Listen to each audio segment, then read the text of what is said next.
Pinagtawanan nila ako sa gitna ng classroom nang makita nilang naglilinis ng CR ang tatay ko. Uy, anak ng janitor? Amoy mop ka siguro araw-araw. Habang sila'y tumatawa, nakayuko lang ang tatay ko sa labas ng pinto. Hawak ang walis, nanginginig ang kamay. Nilulunok ang lahat ng pang-iinsulto. Ang baon ko, tinapay at asin. Pangarap ko, mabuhay na hindi kinakahiya ang tatay ko. Sa murang edad pinangako ko sa sarili ko, balang araw, yuyuko rin kayo sa harap niya. Pero hindi nila alam, ang anak ng janitor na ito ang dudurog sa pangalan nila pagdating ng panahon.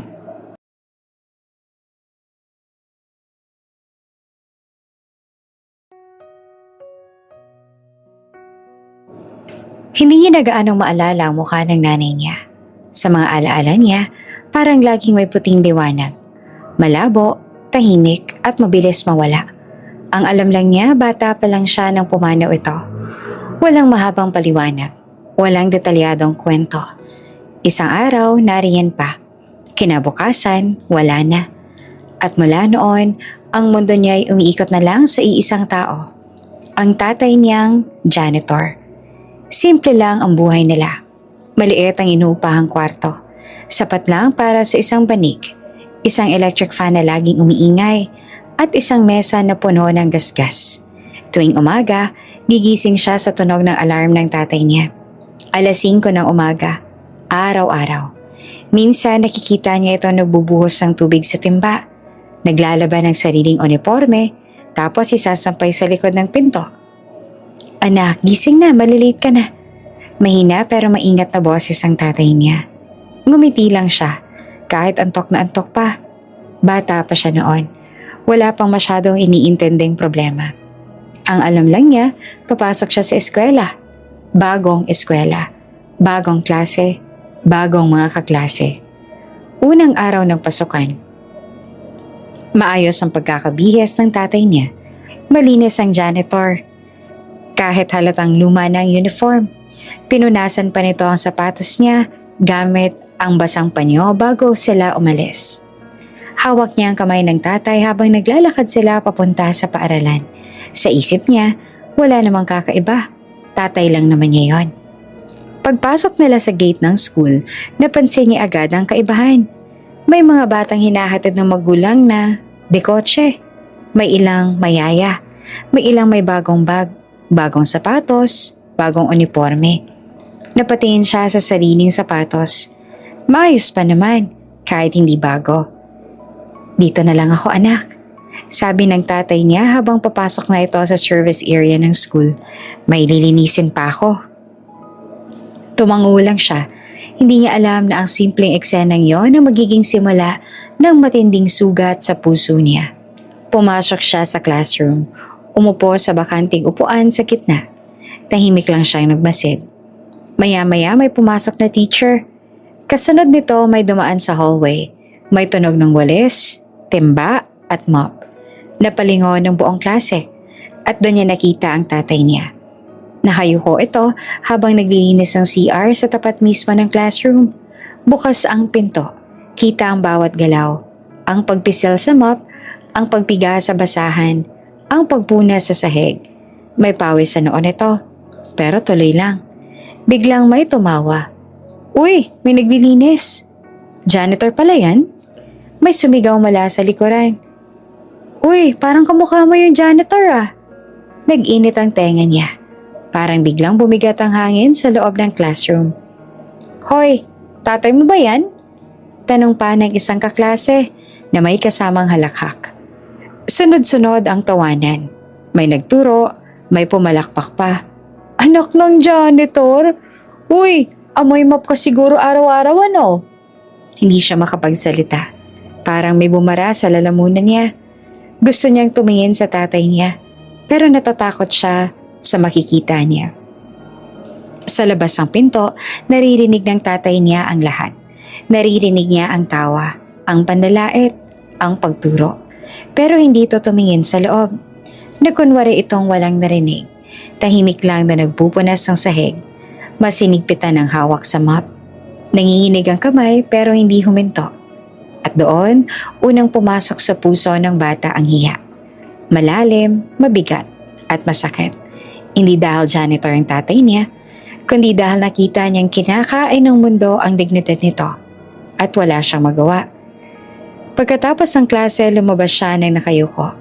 Dumaan siya sa tatay niya na parang hindi niya kilala. Hindi dahil ayaw niya, kundi dahil natatakot siyang pagtawanan ulit. "Anak," tawag ng tatay niya, pilit na nakangiti. "Kamusta ang unang araw mo?" Tumango lang siya. "Okay lang po." Ngumiti naman ang tatay, kahit may lungkot sa mata. Hinaplos ang ulo niya. "Mag-aral ka lang ng mabuti, ha?" Hindi niya alam kung bakit biglang kumirot ang dibdib niya. Sa murang edad, doon niya unang natutunan ng isang masakit na katotohanan. Hindi pantay ang mundo. At minsan ang pagmamahal ng magulang ay binabayaran ng anak sa pamamagitan ng hiya at sakit. Habang naglalakad sila pa uwi, hawak ulit ng tatay niya ang mga kamay niya. Mahigpit, parang ayaw itong bitawan. Sa isip ng bata, may unti-unting nabubuong pangako. Hindi pa malinaw pero ramdam na ramdam niya. Isang araw, babaguhin niya ang kwentong ito. Isang araw, hindi natatawa ang mundo sa tatay niya. Pero sa ngayon, isa pa lang siyang anak ng janitor. Pagsapit ng lunch break, nag-iba ang ingay sa buong classroom. Kanina tahimik lang. Ngayon, para ng palengke. May nagbubukas ng lunchbox, may nagyayabang ng baon, may nagtatawanan. Naaamoy niya agad ang pritong manok. "Uy, chicken ulit!" Sigaw ng isang kaklase habang inilalabas ang baon. "Pizza naman sa akin," sabi ng isa pa. "Burger, may fries pa." Isa-isang naglatagan ng makukulay na lunchbox sa mesa. May soft drinks, may tsokolate, may prutas na mukhang imported. May nagpalakpakan pa sa sobrang tuwa. Tahimik lang siya.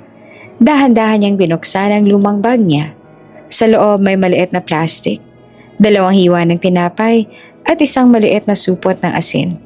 Saglit siyang napatingin doon. Alam niya na yon. Pero parang mas masakit pa rin makita sa gitna ng lahat. Sinubukan niyang kumilos ng normal. Kinuha ang tinapay, isinawsaw ng kaunti sa asin. Pero bago pa man siya makakagat, may boses na biglang sumigaw. "Uy! Tingnan niyo yung baon niya!" Tumigil ang ingay. Maraming ulo ang napalingon sa kanya. "Tinapay at asin? Grabe naman yan." May tumawa. Isang malakas, walang pakundangan. "Uy, diet yung anak ng janitor ah!" Sigaw pa ng isang lalaki sa likod. Sumunod ang halakhakan. "Para raw tipid. Para may pangmap si tatay." Naramdaman niyang uminit ang mukha niya. Para bang nasusunog ang tenga niya sa hiya. Gusto niyang magsalita, pero walang lumalabas sa bibig niya. Nakayuko lang siya. Hawak ang tinapay na parang biglang naging napakabigat. May isang batang umupo sa tapit niya. Hawak ang fried chicken. "Gusto mo tikman?" Tanong nito, pero may ngisi. "Ay, bawal pala. Diet ka." Tawanan ulit. Bigla siyang tumayo. Hindi niya na kinaya. Hindi siya nagpaalam. Hindi siya tumingin kahit na kanino. Diretso siyang lumabas ang classroom, bitbit ang baon niya. Naglakad siya papunta sa CR.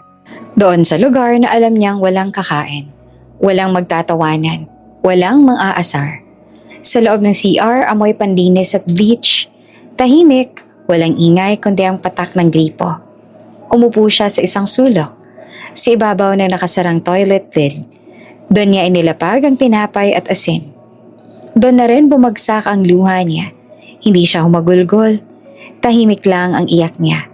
Yung klase ng iyak na pinipigilan para walang makarinig. Kinakagat niya ang labi niya habang kumakain. Parang bawat subo ay may kasamang sakit. "Okay lang?" Bulong niya sa sarili. "Okay lang to." Pero hindi talaga okay.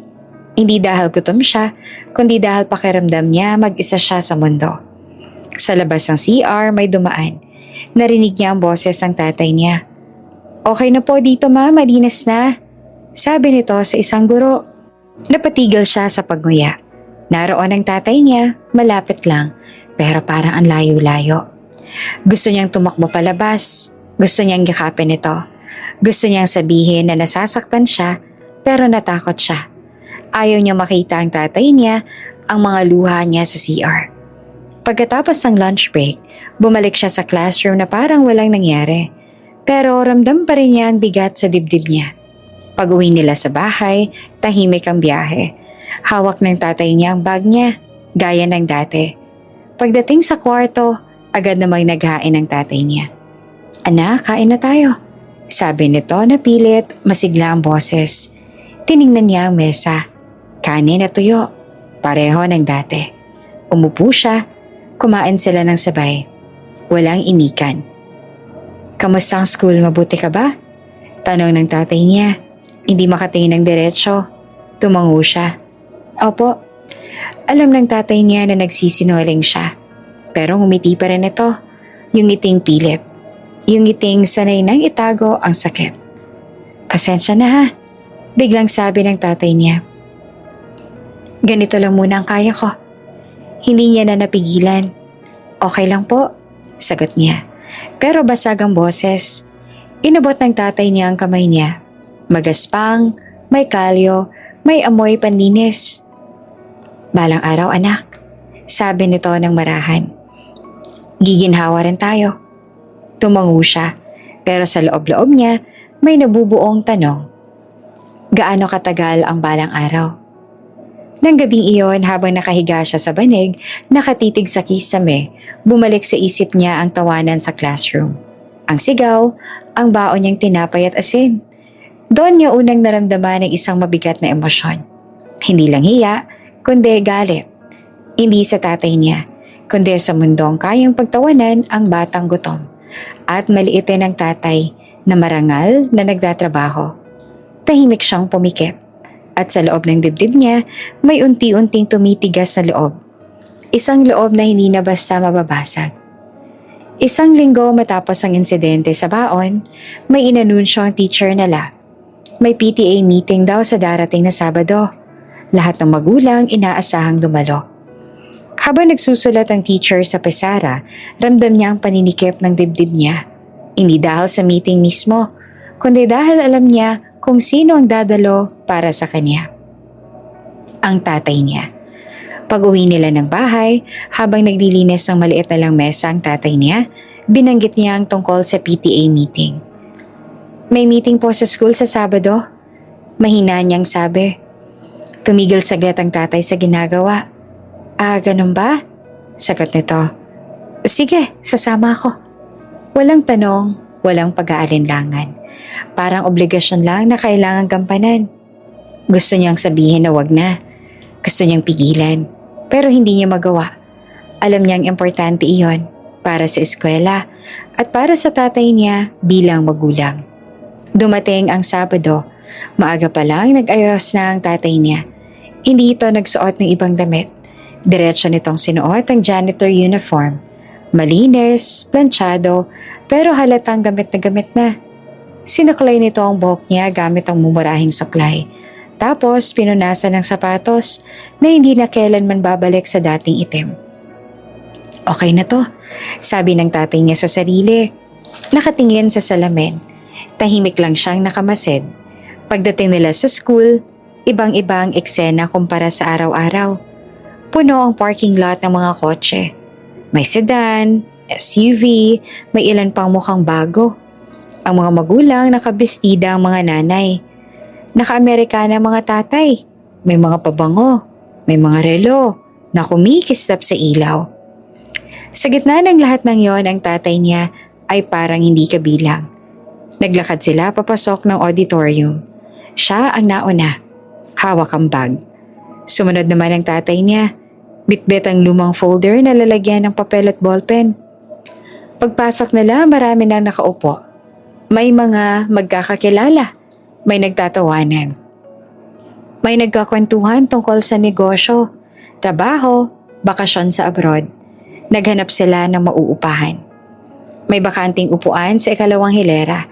Papalapit na sana ang tatay niya nang biglang may babaeng umupo doon, kahit may kasama pang bakanting upuan sa kabila.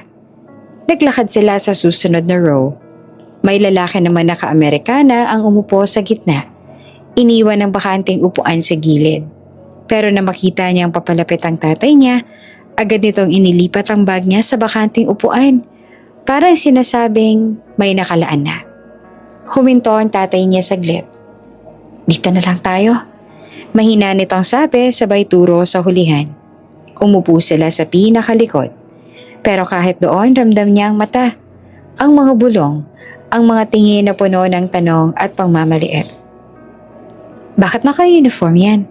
Staff ba yan? Bakit pinapasok yan dito? Narinig niya ang mga salitang yon. Malinaw, walang pakondangan. Hindi niya alam kung narinig ba ng tatay niya o baka narinig, pero sanay na. Tahimik lang ang tatay niya. Nakaupo ng tuwid, hawak ang ballpen. Nakikinig sa principal na nagsasalita sa harap. Paminsan-minsan tumatango ito. Parang gustong ipakita ang interesado at handang makibahagi. Habang ang iba, nakataas ang kamay. Nagtatanong tungkol sa field trips, bagong pasilidad, dagdag na bayarin. May isang magulang na lumingon sa likod. Tiningnan ng tatay niya mula ulo hanggang paa. Tapos pabulong na nagsabi sa katabi. Grabe naman, pati janitor ba kasali sa PTA? Napatigil ang paghinga niya. Gusto niyang tumayo. Gusto niyang sabihin na tatay niya yon, na hindi ito janitor lang, na may karapatan nitong umupo roon, katulad din ng lahat. Pero hindi niya magawa. Parang may humahawak sa lalamunan niya. Sa gitna ng meeting, may pinapipirmahan na attendance sheet. Ipinasa ito mula sa unahan hanggang sa likuran. Pagdating sa tatay niya, maingat nitong sinulat ang pangalan niya. Mabagal, pero malinaw. Napansin niya nanginginig ang kamay nito. Hindi dahil sa hirap magsulat, kundi dahil sa bigat ng pakiramdam. Pagkatapos ng meeting, nagtayuan ang lahat.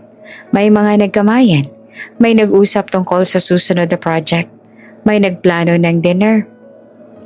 Tumayo rin ang tatay niya. Tahimik, walang kinausap. Walang kumausap. Habang palabas sila, may dalawang nanay na nadaanan nila. Sayang naman, sabi ng isa. Bakit ganun ang magulang ng bata? Mukhang hindi bagay sa school na to. Hindi na siya lumingon. Paglabas sila ng gate, huminga ng malalim ang tatay niya. Oh, tapos na. Sabi pa nito at pilit na masigla. Ayos naman ang meeting. Tumango siya, pero ramdam niyang may nabasag na naman sa loob niya. Habang naglalakad sila pa uwi, napansin niyang mas mabagal maglakad ang tatay niya. Mas nakayuko, mas tahimik. Sa isip ng bata, doon nagsimulang tumigas ang loob niya. Kung dati hiya lang nararamdaman niya, ngayon may halong galit. Hindi galit sa tatay niya, kundi sa mga taong kayang husgahan ang halaga ng isang tao base sa suot, sa trabaho, sa estado ng buhay. Sa gabing iyon, habang naghahanda silang matulog, narinig niya ang tatay niyang umubo ng mahina sa sulok. Hindi niya alam kung paano ito pagtatanggol sa mundo. Pero isang bagay lang ang sigurado siya. Hindi siya mananatiling tahimik habang minamaliit ang tatay niya. At sa unang pagkakataon, hindi lang pangarap ang nabuo sa kanya, kundi determinasyon. Maaga pa lang ay gising na siya. Lunes iyon, araw ng flag ceremony. Kailangan maaga sa school. Kailangan maayos ang uniforme. Kailangan tuwid ang pila. Lahat ng iyon, paulit-ulit na paalala ng teacher nila. Habang nagsusuot siya ng sapatos, napansin niyang medyo malambot na ang gilid. Luma na talaga yon. Ilang taon niya nang gamit. Minsan tinatahi, minsan dinidikitan ng pandikit. Pero maayos pa naman kahapon, kaya hindi niya na inisip. Anak, ingat ka ha, sabi ng tatay niya habang nagsusuot ng sariling uniforme. Pag may napansin kang sira, sabihin mo kaagad. Opo, sagot niya kahit may kakaibang kaba sa dibdib. Pagdating sa school, diretso agad sila sa quadrangle. Nakaayos ng mga estudyante, by section. Ang araw ay unti-unti nang sumisilip. Pero ramdam na ang init. Ang iba may bagong sapatos, makintab, matigas, maingay, tumapak. May ilan pang nagkakwentuhan, nagbibiro, nagtatawanan. Habang pumipila siya, naramdaman niya ang kakaibang pakiramdam sa paa niya. Parang may kumakalas. Hindi pa man siya nakakagalaw, biglang May isang malinaw na tunog. Napunit ang harap ng sapatos niya. Saglit na tahimik ang paligid. Parang lahat ay napatingin sa kanya. Tapos, "Uy, napunit yung sapatos. Tingnan niya yan." Grabe, parang tsinelas lang. May nagduro, may tumawa, may umiling pa na parang nakakaawa. Ramdam niya ang pamumula ng mukha niya. Gusto niyang yumuko, gusto niyang itago ang paa niya, pero wala siyang magawa. Nakatayo siya roon, sa gitna ng pila, habang ang buong linya ay nagiging audience ng kahihiyan niya. Anak nga talaga ng janitor, bulong ng isa, pero sapat na lakas para marinig niya. Parang may humigpit sa dibdib niya. Gusto niyang tumakbo palayo, gusto niyang magtago, pero hindi niya magawa. Nakatayo siya, nanginginig ang tuhod. Mula sa gilid ng quadrangle, may isang taong mabilis na lumapit. Ang tatay niya. Hawak nito ang isang maliit na rolyo ng tape. Tape na lagi nitong daladala sa bulsa. Pang-emergency daw sa trabaho. Hindi ito nagsalita. Hindi rin ito tumingin sa paligid. Lumuhod ang tatay niya sa harap niya. Sa harap ng lahat. Dahan-dahan itong tinupi ang napunit na bahagi ng sapatos. Tapos maingat na tinapala ng tape. Isang ikot, 2, 3. Siniguradong dikit na dikit. Tahimik ang paligid. Walang tumatawa, walang nagsasalita. Pero ramdam niya ang mga mata. Nakatingin sa tatay niyang nakaluhod, naka-janitor uniform. Nag-ayos ng sapatos ng anak niya na parang iyon ang pinakamahalagang bagay sa mundo. Okay na, bulong ng tatay niya. Hindi na yan lalala. Tumango siya pero hindi niya na mapigilan ang luha niya. Hindi dahil sa hiya, kundi dahil sa pagmamahal. Isang pagmamahal na wala siyang lakas ipagtanggol. Tumayo ang tatay niya, pinunasan ng tuhod, tapos ngumiti sa kanya. Yung ngiting pilit pero puno ng malasakit. Matibay pa yan, sabi nito. Kaya pa. Umalis ito nang parang walang nangyari. Bumalik sa gilid, hawak ang walis. Nagsimula ang flag ceremony. Umawit ang lahat ng lupang hinirang. Nakaposisyon ng kamay sa dibdib. Diretso ang tingin sa bandila. Pero siya, hindi makita ang bandila. Ang nakikita niya lang ay ang tape sa sapatos niya.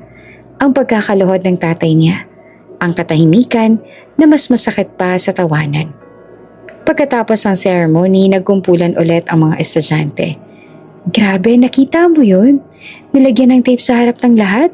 Naku, kung ako yun, di na ako papasok bukas. Narinig niya lahat ng mga yon. Pero wala na siyang luha. Sa halip, may kung anong tumigas sa loob niya. Parang may pader na unti-unting nabubuo para protektahan ang puso niya. Pag-uwi nila sa bahay, tahimik lang silang dalawa. Walang nagsalita habang nagluluto ang tatay niya. Nakaupo lang siya sa gilid. Tinitigan ang sapatos niyang may tape. Pasensya na anak, biglang sabi ng tatay niya. Hindi pa kita mabibili ng bago. Umiling siya. Okay lang po. Pero sa loob niya, may ibang usapan. Hindi sapat ang okay lang. Hindi sapat ang tape. Hindi sapat ang pagtitiis. Sa gabing iyon habang naghuhugas ang plato ang tatay niya, napansin niyang nanginginig ang kamay nito. Hindi sa pagod, kundi sa edad at bigat ng buhay. Doon niya naintindihan ang isang bagay. Ang tatay niya ay araw-araw lumuluhod sa harap ng mundo. Hindi dahil mahina siya, kundi dahil mahal niya ang anak niya. At sa gitna ng kahihiyang yon, may tahimik na ipinanganak sa puso ng bata. Isang pangakong balang araw, hindi na kailangang lumuhod ng tatay niya para sa kahit na sino. Hindi agad nawala ang usap-usapan tungkol sa napunit niyang sapatos. Kahit lumipas ng ilang araw, parang dala-dala pa rin niya ang tape sa paa, kahit nawala na. Sa bawat lakad niya sa hallway, may pakiramdam siyang may nakatingin, may bumubulong, may nagtatawanan sa likod niya. Isang hapon, pagkatapos ng klase, nag-aayos sila ng upuan sa classroom. Maingay ang lahat. May nagbabatuhan ng papel. May nag-uunahan lumabas. Siya, tahimik lang. Bit-bit ang bag niya. Biglang may tumabi sa kanya. Uy, sabi ng isang kaklase niyang kilala sa pang-aasar.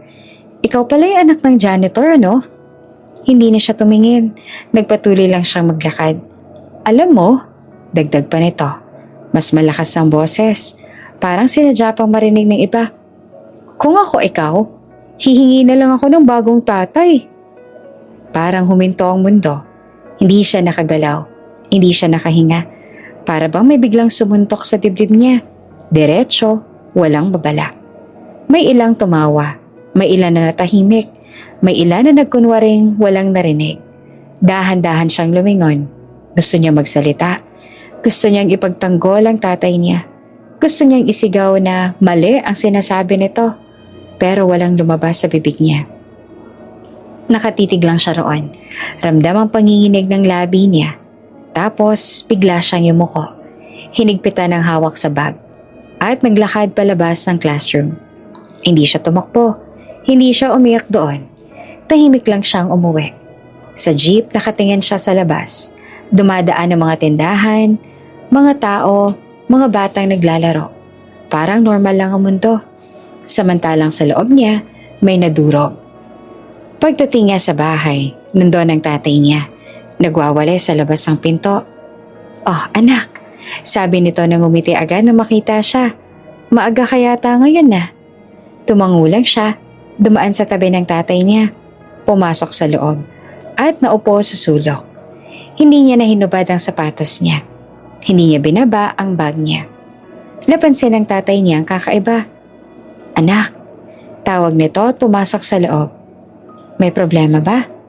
Umiling siya, pero basag ang paghinga niya. Lumapit ang tatay niya, umupo sa tabi niya. Hindi nagsalita agad. Hinintay lang siyang huminga ng maayos. Mabigat ba ang araw mo? Mahinang tanong. Doon na rin bumigay ang pader. Sinabi po nila, pabulong niyang simula. Sabi po nila kung ako raw po sila, ihingi na lang daw po ako ng bagong tatay. Hindi niya na natapos ang sasabihin. Bigla siyang humagulgol. Hindi na tahimik, hindi na pigil. Buong katawan niyang umiyak. Parang nilalabas lahat ng sakit na naipon mula pa noong unang araw ng pasukan. Agad siyang niyakap ng tatay niya. Mahigpit, mainit. Parang gustong ipasok ang anak sa dibdib niya para itago sa mundo. Pasensya na anak. Bulong ng tatay niya. Pasensya na. Eto lang ako. Mas lalo pa siyang umiyak. Hindi ko naman po kayo kinakahiya. Hikbi niya. Pero bakit po ganun sila? Walang sagot ang tatay niya. Hinaplos lang ito ang likod niya. Paulit-ulit. Parang sinasabing, andito lang ako. Hindi mo kasalanan yan.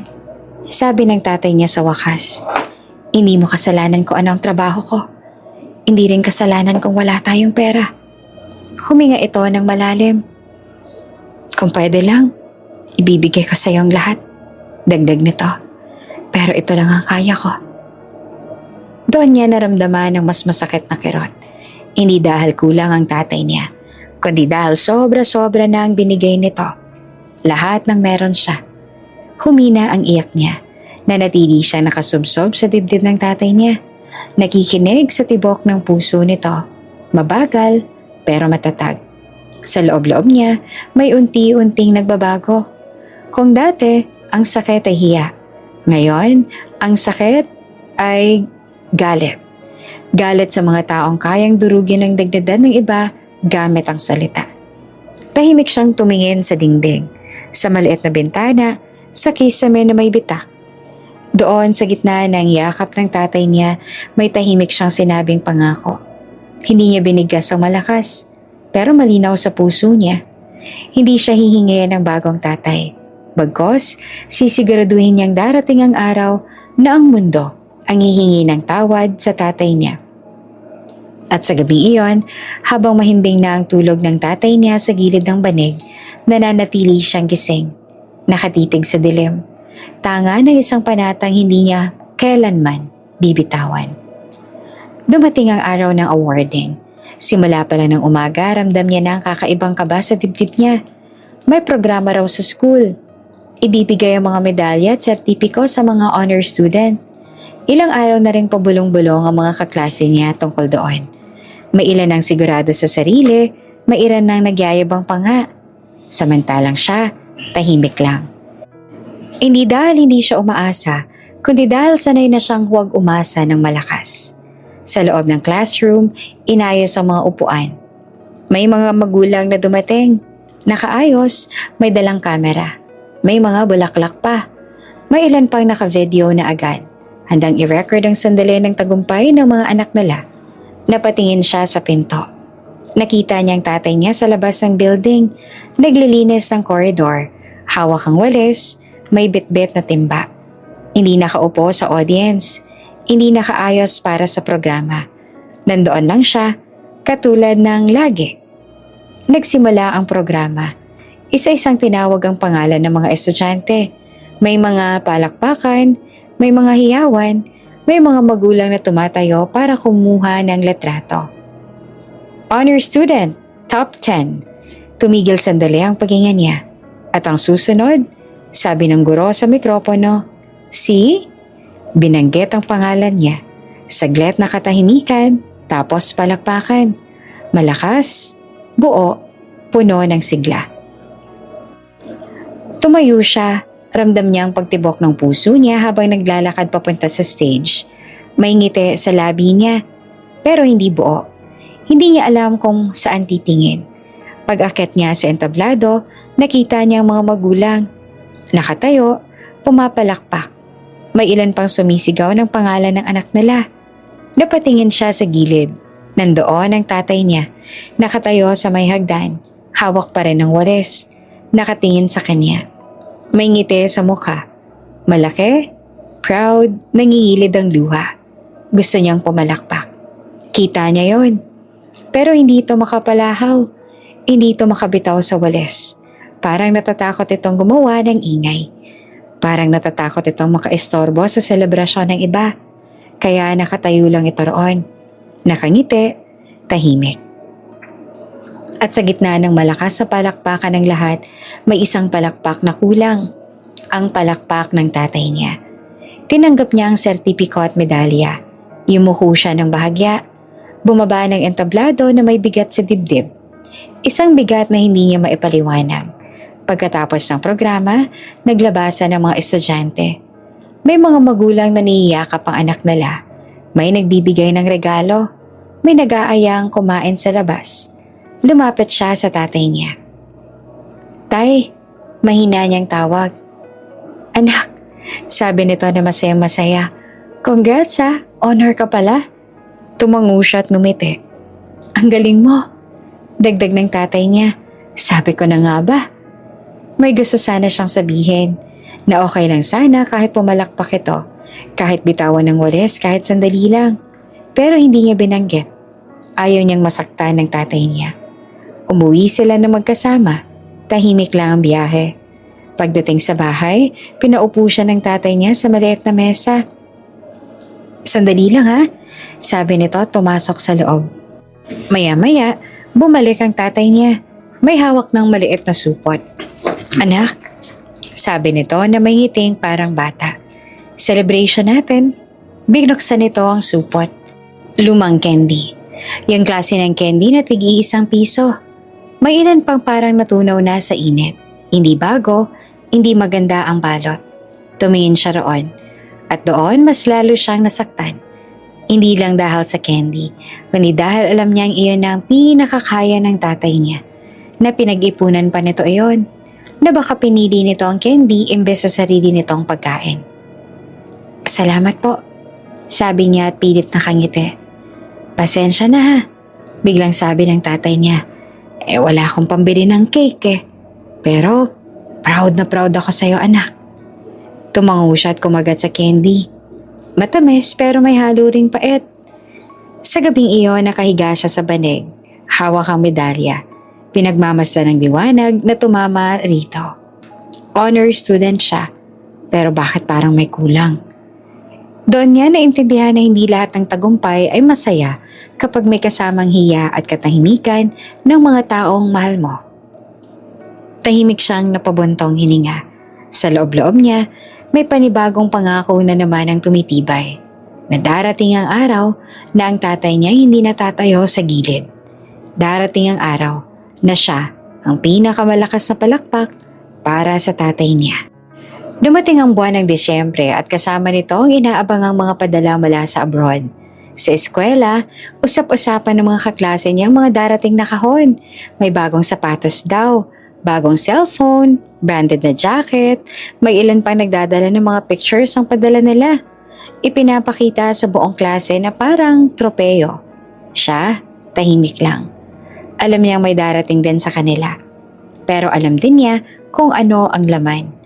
Isang hapon, habang nagwawalis ang tatay niya sa labas ng bahay, may tumawag sa cellphone nito. Kita niyang biglang lumiwanag ang mukha ng tatay niya. "Anak!" Sigaw nito na tuwang-tuwa. "May padala raw ang mga tita-tito mo." Gumiti siya, pilit. Sanay na siya sa eksenang yon. Ang panandaliang saya na kadalasang nauuwi sa katahimikan. Pagdating ng kahon, makalipas ng ilang araw, tinulungan niya ang tatay niyang buksan ito. Luma ang karton, halatang pinagpasapasahan na. May tape na iba-ibang kulay, parang ilang beses lang binuksan at isinara. Isa-isa nilang inilabas ang laman. May damit pero halatang luma na. May kupas na kulay, may maliit na butas, may amoy na matagal na nakatago. May sapatos din pero mali ang size. May tsokolate, expired na ang petsa. Tahimik silang dalawa. "Okay lang yan." Agad namang sabi ng tatay niya, pilit na masigla. "Pwede pa to?" Tumango siya. "Opo." Pero sa loob-loob niya, may kurot na naman. Kinabukasan may family group chat na hindi siya kasali pero nakita niya ang message sa phone ng tatay niya habang nagluluto ito. "Uy, natanggap niyo na bang padala? Pasalamat kayo kahit papaano may naipapadala. Huwag na kayong umarte, mahirap lang naman kayo."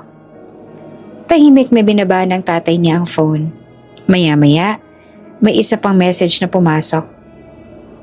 "Nga pala may reunion sa Sunday, sa bahay ni Kuya. Pero wag na kayong pumunta, masikip." Hindi na siya nagtanong. Alam niya na ang ibig sabihin nun. Hindi sila impetado. Parang normal na lang yan sa kanila.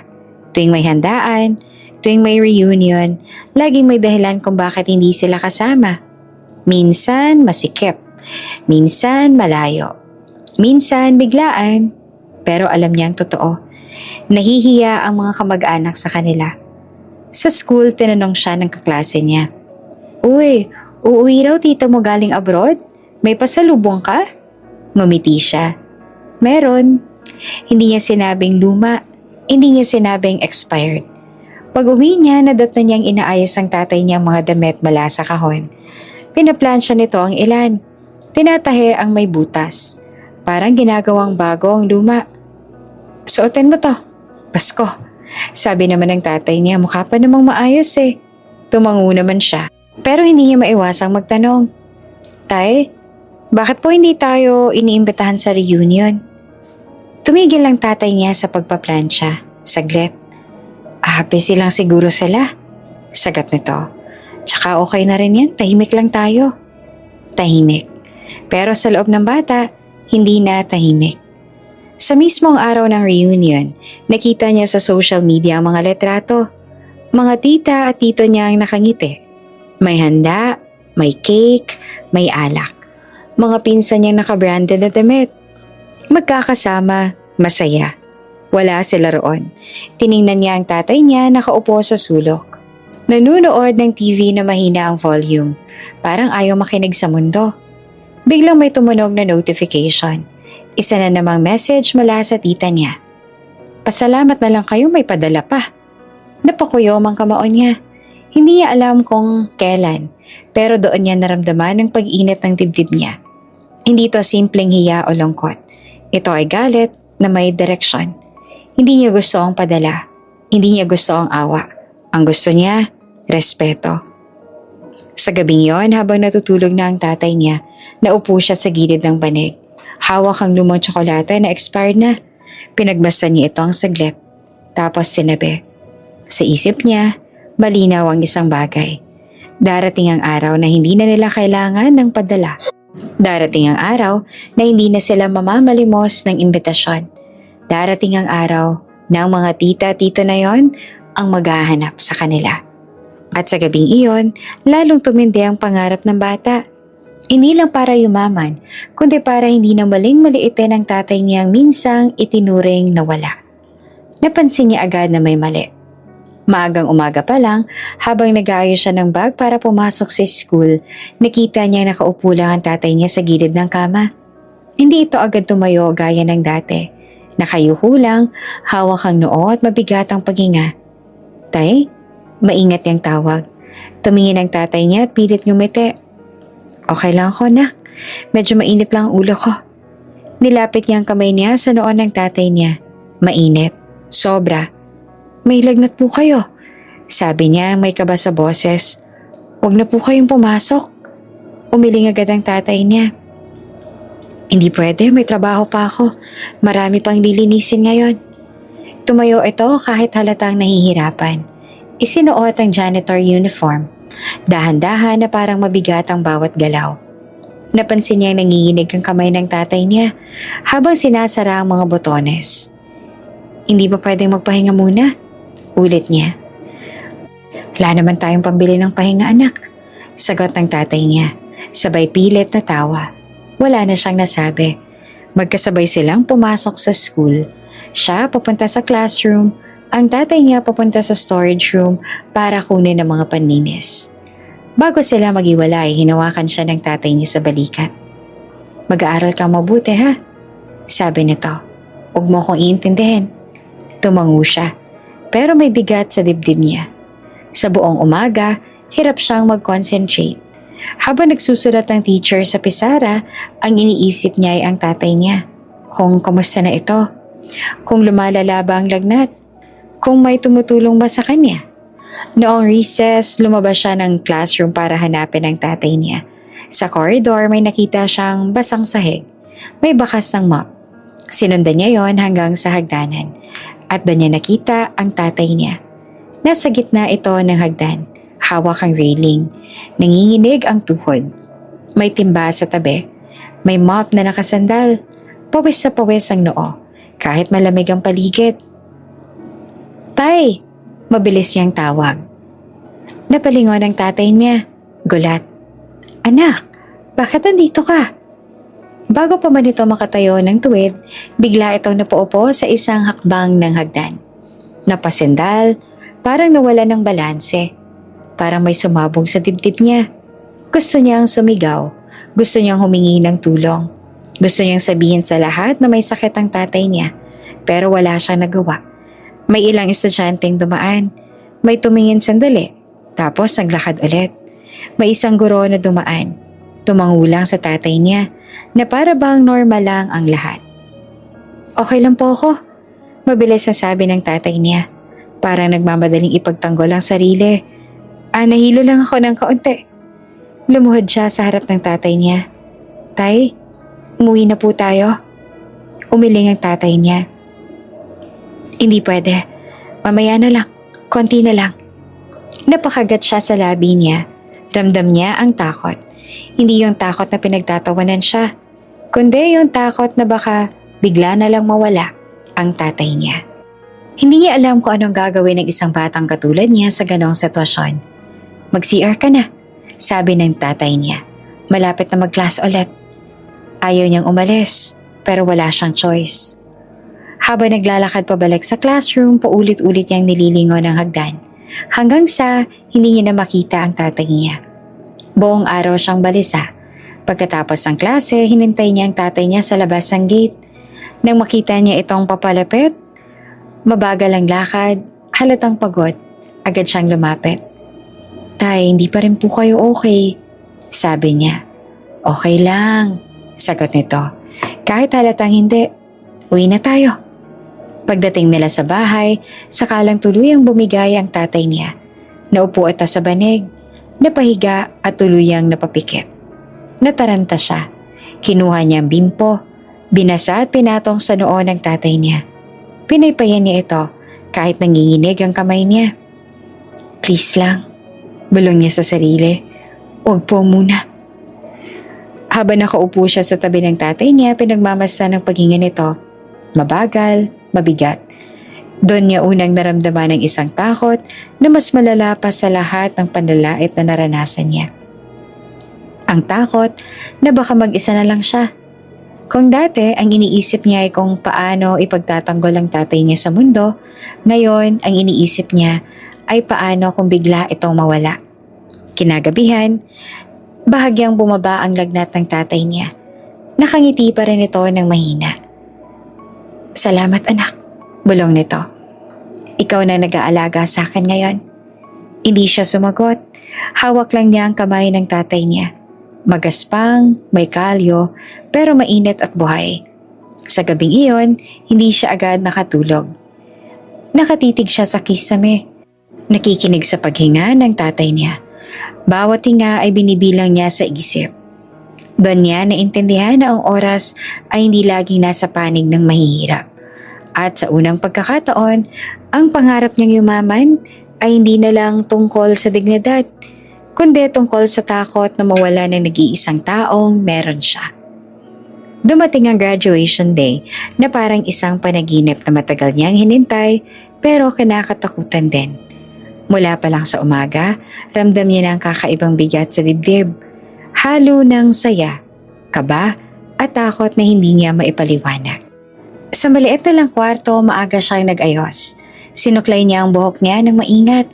Inayos ang puting polo na hiniram lang at pinunasan ng sapatos sa ilang beses nang naayos at naitape noon. Sa salamin, nakita niya ang sarili. Mas matanda na, mas tahimik, mas matatag. Sa likod niya, nandoon ang tatay niya. Naka-janitor uniform. Malinis, planchado, pero hindi kailanman magiging katulad ng mga suot ng ibang magulang. Sinuklay din ito ang buhok niya. Inayos ang kwelyo at tiningnan ang sarili sa salamin na parang nagtatanong kung sapat na ba. "Sige na anak," sabi ng tatay niya. "Mauuna na tayo." Pagdating nila sa school, parang ibang mundo ang sumulubong sa kanila. Puno ng campus sa mga tao. Mga magulang na nakabestida at coat. May hawak na bouquet ng bulaklak.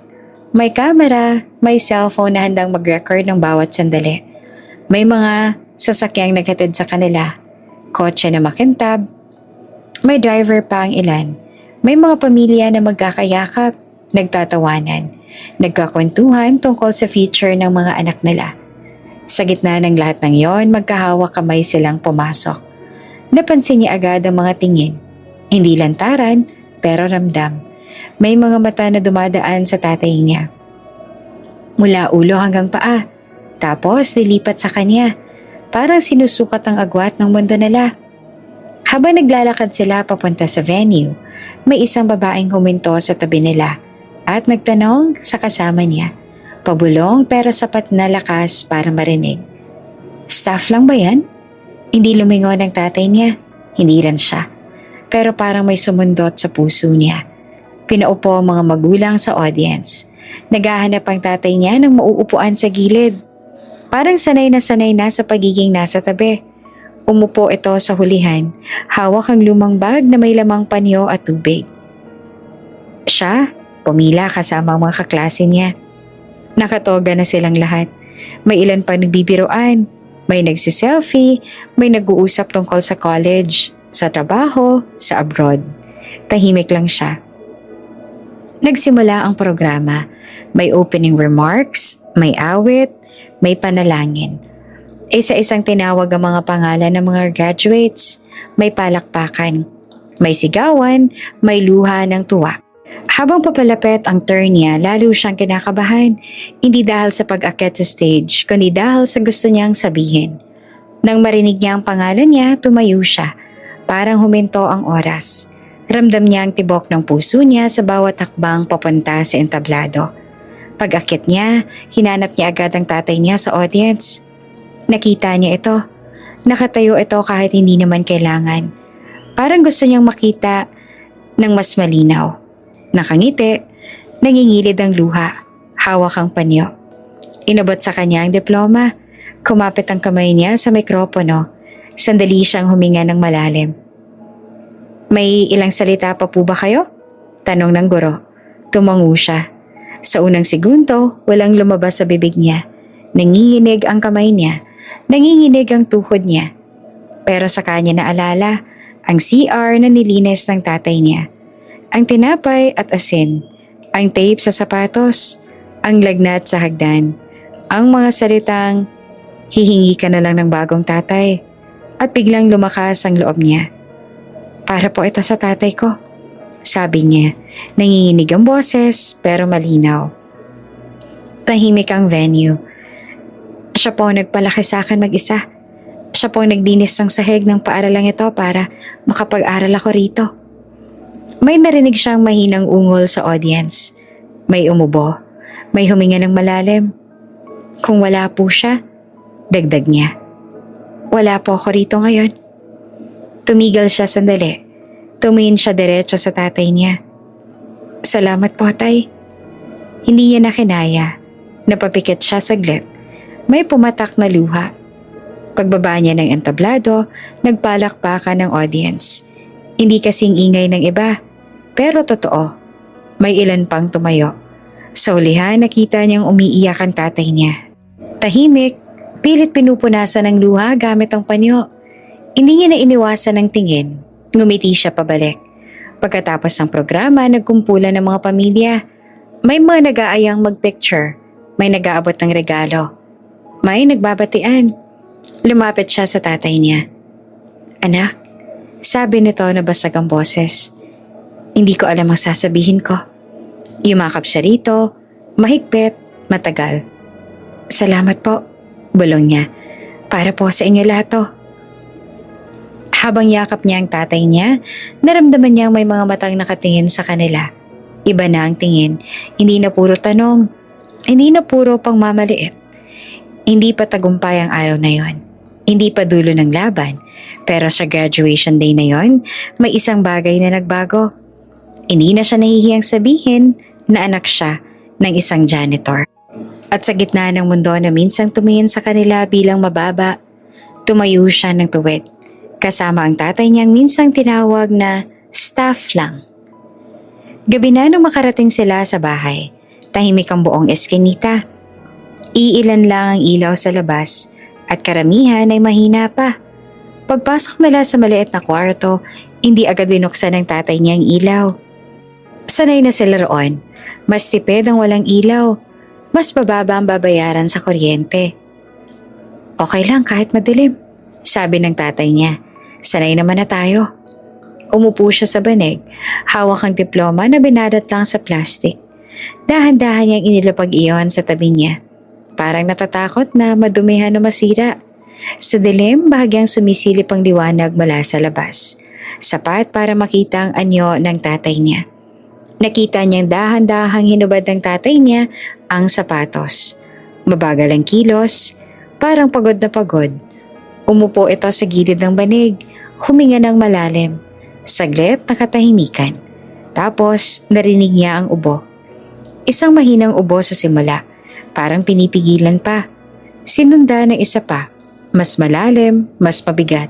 Parang may kumikiskis sa dibdib ng tatay niya sa bawat paghinga. Tay, maingat niyang tawag. Okay lang to, sagot naman ng tatay niya agad, kahit halatang pilit. Nalalamigan lang siguro ako. Pero ramdam niya na hindi lang lamig iyon. Lumapit siya, umupo sa tabi ng tatay niya. Sa dilim nakita niyang hinawakan ito ang dibdib niya. Marahan, parang sinusubukang pigilan ng sakit. Naalala niya ang mga nakaraang taon. Ang mga araw na pumasok ang tatay niya kahit may lagnat. Ang mga gabing umuubo ito ng palihim. Ang mga umagang nanginginig ang kamay pero tuloy pa rin sa trabaho. Lahat ng iyon, parang biglang bumalik sa isip niya. Tay, sabi niya ulit, mas mahina. Pagod na po kayo. Tahimik lang ang tatay niya. Hindi agad sumagot. Tumingin lang ito sa sahig, sa madilim na bahagi ng kwarto. Kailangan, sagot nito sa wakas, hanggat kaya pa.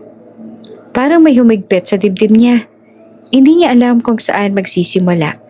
Maraming salita ang gustong lumabas. Galit, takot, pangamba. Pero ang lumabas lang ay buntong hininga. Tahimik silang dalawa sa loob ng ilang sandali. Sa labas may dumaan na motor. Sa loob, tanging paghinga at ubo ng tatay niya ang naririnig. Doon sa madilim na kwartong iyon, biglang bumigat ang lahat. Hindi na ito tungkol sa graduation, hindi na ito tungkol sa diploma o medalya. Tungkol ito sa oras at sa takot na baka maubos ang oras na kasama niya ang tatay niya. Tay, bigla niyang sabi, mas buo na ang boses kaysa inaasahan niya. Oops! May break muna. Gusto mo bang ma-shoutout dito sa channel ni Ate Jane? Mag-comment lang ng lesson you learned from the latest story uploaded. Dahil pipili kami ng isang best comment of the day para i-shoutout sa susunod na upload. Kaya huwag kalimutang mag-iwan ng lesson you learned after you watch this video. Maraming salamat! Shoutout nga pala kina Maria Raquel Pestano from Quezon Province, Corazon Guanzon from Athens, Greece, at Gaudencio Manicdo from Tarlac. Sa ating mga taga-subaybay, paki-comment naman po sa baba kung taga-saan kayo para alam ko kung hanggang saan umaabot ang mga kwento ni Ate Jane at para ma-shoutout ko kayo sa mga susunod pa nating mga kwento. Maraming salamat sa pakikinig!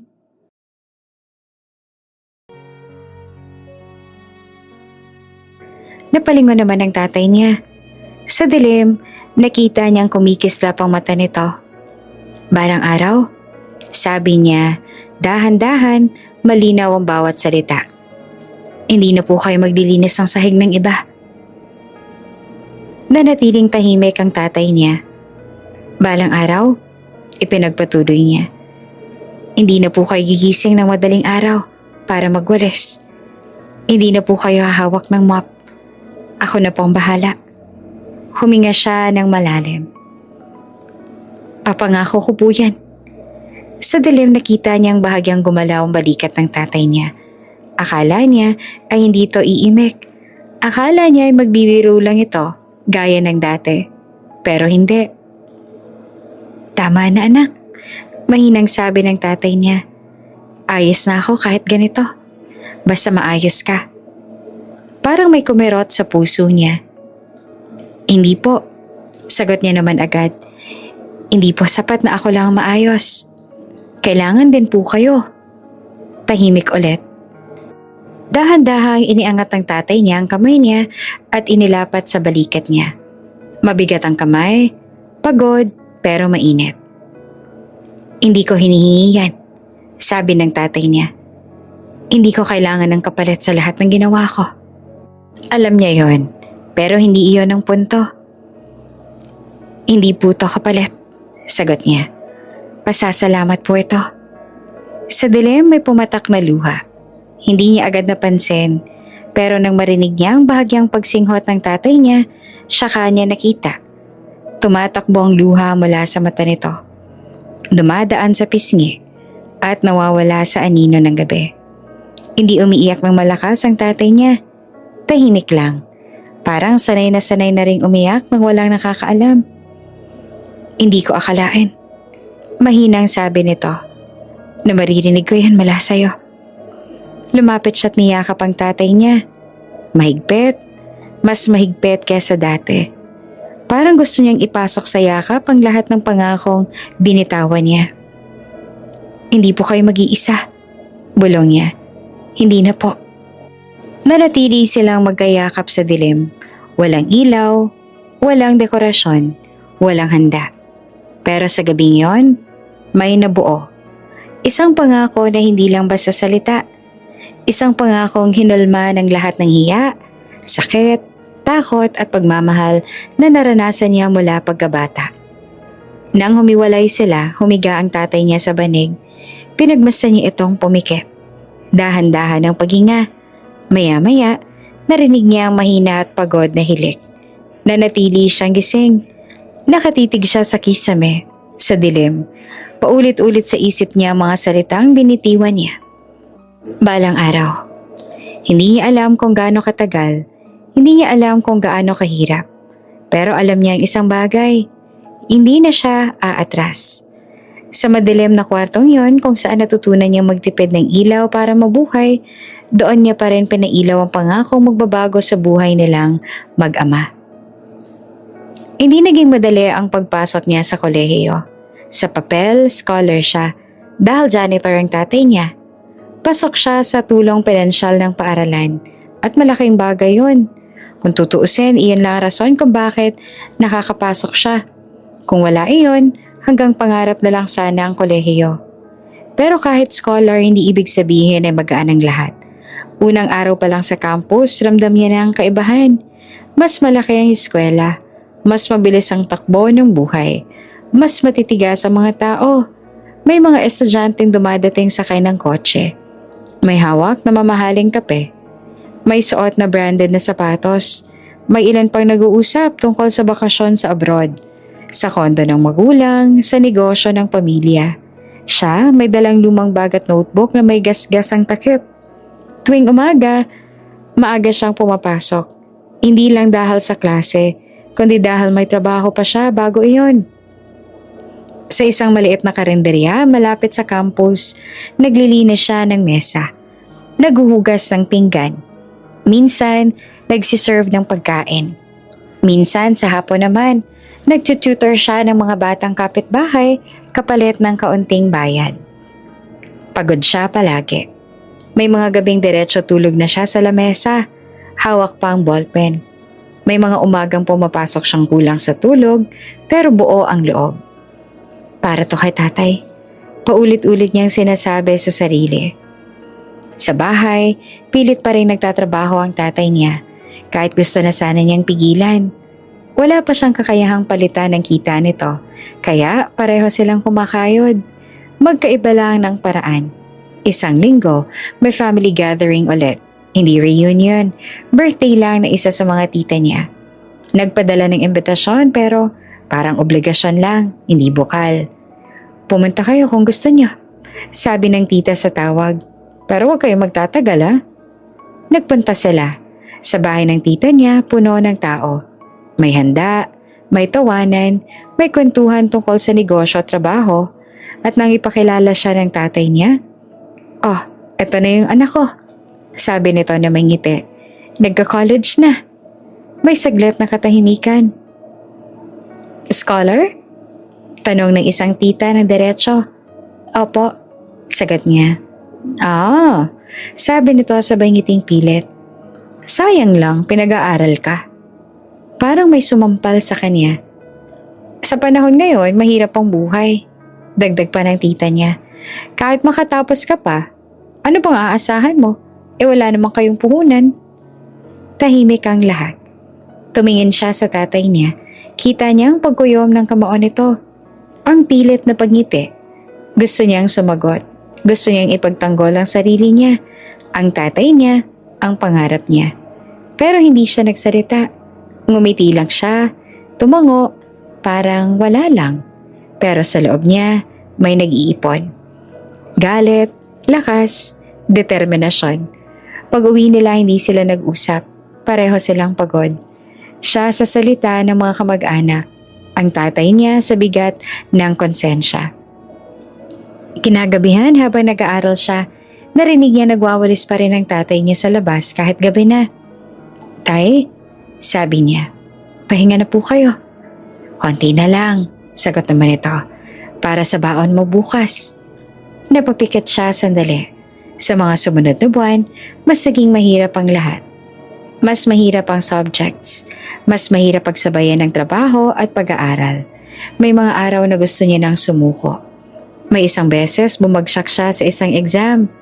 Unang beses mula nang mag-aral siya, umuwi siyang tahimik. Hawak ang papel na may pulang marka. "Tay," sabi niya na nanginginig ang boses. "Bumagsak po ako." Tiningnan siya ng tatay niya. Hindi galit, hindi disappointed. "Okay lang yan," sabi nito. "Di ka naman makina, tao ka lang." Doon siya napaiyak. Sa gitna ng lahat ng hirap, may isang bagay na hindi nawala, ang pangarap. Hindi siya sumasagot sa pangmamaliit ng mga kamag-anak. Hindi siya pumapatol sa mga tanong ng kaklase kung bakit wala siyang bagong cellphone, kung bakit lagi siyang pagod. Sa halip, inipon niya ang lahat ng yon. Parang bawat pangiinsulto ay nagiging gasolina. Bawat pagod ay nagiging puhunan. Tuwing gabi bago siya matulog, naiisip niya ang pangako niya sa madilim na kwarto. Balang araw. Hindi niya alam kung kailan, pero alam niyang hindi masasayang ang bawat pagod, bawat tahimik na luha, bawat hindi pagsagot. Dahil sa kolehiyo, hindi lang naman talino ang hinuhubog, kundi ang tibay ng loob ng batang minsang sinabihang, sayang lang na pag-aralin. Dumating din ang araw na matagal niyang hinihintay. Ang unang sahod niya. Hindi to malaki. Hindi to sapat para baguhin agad ang buhay nila. Pero para sa kanya, para na itong isang tropeyo. Katibayan na kahit unti-unti gumagalaw ang mundo sa direksyong pinapangarap niya. Nakatayo siya sa labas ng maliit na opisina kung saan siya nag-on-the-job training. Hawak ang sobre, simpleng sobre lang. May pangalan niya at petsa. Pero sa loob nito, may laman na higit pa sa pera. May pag-asa. Hindi siya dumiretso pa uwi. Naglakad siya papunta sa isang tindahan ng sapatos. Hindi ito sosyal, walang salamin na kumikislap, walang mamahaling brand. Pero maayos ang display. Malinis, tahimik. Pumasok siya. Tingin-tingin lang po, sabi niya agad sa sales lady, kahit alam niyang may pakay naman siya. Lumibot siya, sinukat ng mata ang bawat pares. Hinawakan ng mga sintas. Pinisil ang swelas. Tiningnan kung matibay ba. Hindi niya hinanap ang pangporma. Hinanap niya ang pangmatagalan. Nakita niya ang isang pares. Itim, simple, matibay ang tahi. Hindi mamahalin, pero hindi rin mumurahin. Kinuha niya. Ano pong size po? Tanong ng sales lady. Binanggit niya ang size ng tatay niya. Kabisa niya iyon. Mas kabisado pa kaysa sa sarili niya. Para po kanino? Tanong ng sales lady. Para po sa tatay ko. Sagot niya naman. Ngumiti ang babae. Magugustuhan niya yan. Pagbayad niya, halos kalahati ng sahod niya ang nawala. Pero hindi siya nang hinayang. Hindi man lang kumurap. Paglabas niya ng tindahan, may hawak siyang paper bag. Napangiti siya. Tahimik, parang may lihim. Pagdating niya sa bahay, nakita niya ang tatay niya. Nasa labas, nagwawalis pa rin. Pareho pa rin ang itsura. Pareho pa rin ang kilos. Parang walang nagbago. Tay? Tawag niya. Oh, sagot naman ng tatay niya na hindi tumigil sa pagwawalis. May pasalubong po ako. Tumigil ang walis. Ha? Bakit? Tanong nito na nagulat. Lumapit siya at iniabot ang paper bag. Para po sa inyo. Nagkunot noo ang tatay niya. Ano na naman yan? Huwag ka nang gumastos. Hindi siya sumagot. Ngumiti lang siya. Dahan-dahang kinuha ng tatay niya ang bag. Binuksan at nang makita ang laman, parang may humigpit sa dibdib nito. Sapatos. Bagong sapatos. Tahimik ang tatay niya. Matagal, parang hindi makapaniwala. Anak, basag ang boses nito. Para sa akin to? Opo, sagot niya. Unang sahod ko po. Umupo ang tatay niya sa bangko. Dahan-dahang hinubad ang luma niyang sapatos. Yung ilang beses nang tinahi, ilang beses nang napudpod. Inilagay sa tabi, tapos ay maingat na sinuot ang bagong sapatos. Parang natatakot itong masira. Tumayo ito, lumakad ng kaunti. Tumingin sa paa niya, parang bata na may bagong laruan. At bigla, umiyak ang tatay niya. Hindi malakas, hindi hagulgol, tahimik lang, parang nahihiya pa. Sapat na to anak, sabi nito, pinupunasan ng mata. Sobra pa. Napakagat siya sa labi niya, parang may gustong sumabog sa dibdib niya. Hindi pa po, sagot niya, simula pa lang po ito. Yumakap ang tatay niya sa kanya. Mahigpit, matagal, parang ayaw bitawan. Sa yakap na yon, naramdaman niya may nabawasang bigat, kahit kaunti lang. Kinagabihan habang naghahaponan sila, napansin niyang hindi na hinubad ng tatay niya ang sapatos, kahit nasa loob na ng bahay. Tay, biro niya, pwede niyo na pong tanggalin yan. Ngumiti naman ang tatay niya. Mamaya na. Tahimik silang kumain, simple lang ang ulam, pero magaan ang pakiramdam. Sa gabing iyon, bago matulog, inilapag ng tatay niya ang bagong sapatos sa tabi ng banig. Maayos, parang inaalagaan. Tay, sabi niya, huwag niyo pong masyadong tipirin na, para sa inyo po yan. Tumango ang tatay niya. Salamat, sagot nito. Hindi ko makakalimutan to. Nakahiga siya, nakatitig sa kisame.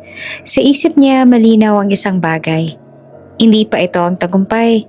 Tahimik lang ito ang simula. Isang maliit na hakbang sa mahabang lakbayin. Pero sa unang sahod iyon, napatunayan niya sa sarili niya. Kaya pala niyang tuparin ang pangako. At sa likod ng katahimikan ng gabi, habang mahimbing na ang tulog ng tatay niyang may bagong sapatos, muling bumalik sa isip niya ang isang salita. Balang araw. At alam niyang papalapit na yon. 20 taon ang lumipas. Kung may isang bagay na hindi nagbago, iyon ay ang paraan ng mundo. Mahilig pa rin itong sumunod sa kung sino ang may hawak ng kapangyarihan. Ang nagbago lang ay kung nasaan siya nakatayo ngayon.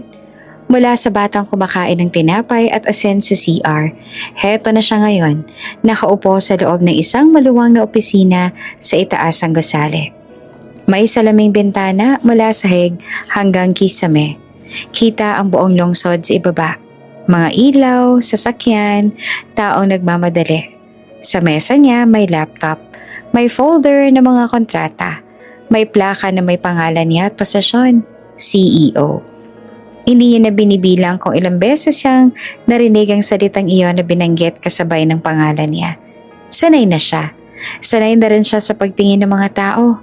Puno ng respeto, minsan paghanga, minsan takot. Pero sa loob niya pareho pa rin siya.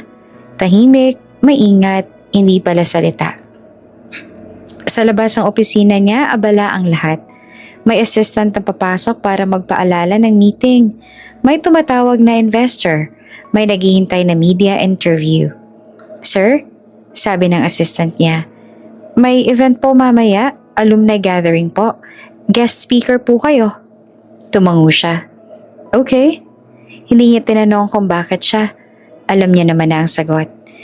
Kapag may pangalan ka na, kusa nang dumarating ang imbitasyon. Sa parehong araw na yon, kumalat sa social media ang balita. Siya ang magiging guest speaker sa event. May litrato niya na nakasuot ng maayos na suit. May caption na nagsasabing from humble beginnings to success. At kasabay ng pagkalat ng balita, may mga biglang nagising.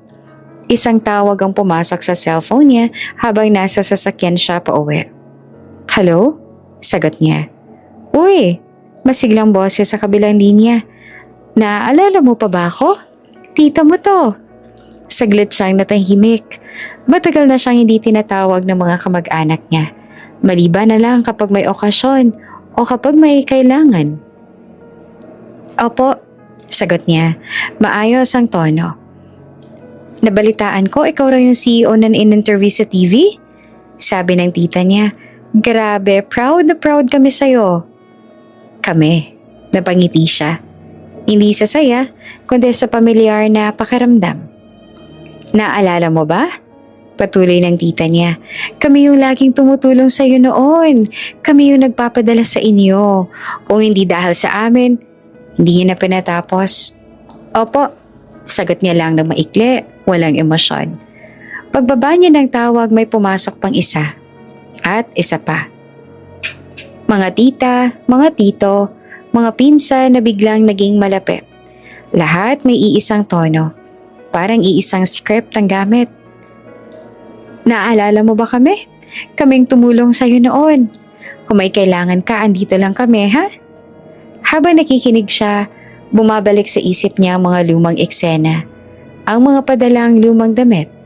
Ang expired na tsokolate, ang mga reunion na hindi sila imbitado. Ang linyang pasalamat na lang kayo, may padala pa. Ngayon, parang nagbago na ang kwento. Pagdating niya sa bahay, hindi na maliit ang kwarto, kundi maayos na bahay na may tahimik na bakuran. Nandoon ang tatay niya, nakaupo sa sala, nagbabasa ng dyaryo. Maayos ang suot, simple lang pero malinis at komportable. Tay, sabi niya na ngumiti. Tumingin ang tatay niya at ngumiti rin. Ang aga mo ngayon. May event po mamaya, sagot niya. Tumango ang tatay niya. Kumain ka na ba? Umiling siya. Mamaya na po. Umupo siya sa tabi ng tatay niya. Saglit na katahimikan. Tay, bigla niyang sabi, may mga tumatawag po sa akin. Sagot ang tatay niya. Parang alam na. Mga kamag-anak ba yan? Opo. Hindi na nagtanong ang tatay niya. Hindi na rin nagkomento. Parang matagal na itong tinanggap na darating ang araw na yon. Hayaan mo na, sabi ng tatay niya sa wakas. Ganyan talaga ang mundo. Tumango siya. Pero sa loob-loob niya, alam niya namang hindi pwedeng basta na lang hayaan ang kasinungalingan. Sa alumni event, puno ang venue. May mga estudyante naka-formal, may mga guro. May mga bisita mula sa media. Nang ipakilala siya bilang guest speaker, malakas ang palakpakan. Habang papunta siya sa stage, nakita niya sa audience ang ilang pamilyar na mukha. Mga tita, mga tito. Nakaayos, nakasmile. Parang matagal na silang bahagi ng buhay niya. May isa pang narinig yung pabulong habang dumadaan siya sa gilid ng stage. Yan yung pamangkin namin. Matagal na naming tinutulungan yan. Hindi siya tumingin. Umakyat siya sa entablado. Pagharap niya sa mikropono, tumahimik ang buong venue. Magandang hapon po, panimula niya. Marami pong salamat sa imbitasyon. Nagkwento siya tungkol sa sipag, tiyaga at disiplina. Maayos ang daloy, profesional, lahat ng inaasahan ng audience. Pero sa likod ng bawat salitang binibigkas niya, may ibang kwento na kumikirot.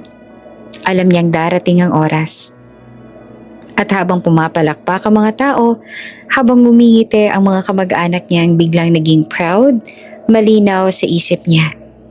Pinipilit na lang i-rewrite ang history, pero hindi lahat ng kwento ay pwedeng baguhin. Hindi niya inaasahan na tatawag pa ang producer ng isang sikat na real-life TV program. Sir, gusto po naming i-feature ang life story ninyo. Sabi ng boses sa telepono. From humble beginnings to success, inspirasyon po kayo ng marami. Tahimik siyang nakinig. Hindi ito ang unang imbitasyon.